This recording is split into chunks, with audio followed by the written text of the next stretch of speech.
हा, उजवा पाय बाहेरून टाकायचे 1, डावा पाय टाकायचे 2, उजवा पाय मागे, काठी सोडायची नाही, डावा पाय मागे 2. प्रवीण भाई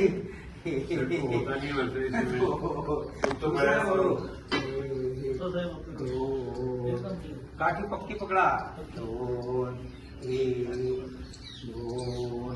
फास्ट मुवमेंट 1, 2, 1, 2, 1, 2, 1, 2, 1, 2, 1, 2, 1, 2, 1, 2, 1, 2, 1, 2, 1, 2, 1, 2, 1, 2, 1, 2, 1, 2, 1, 2, 1, 2, 1, 2. सावकाश दाबायचे.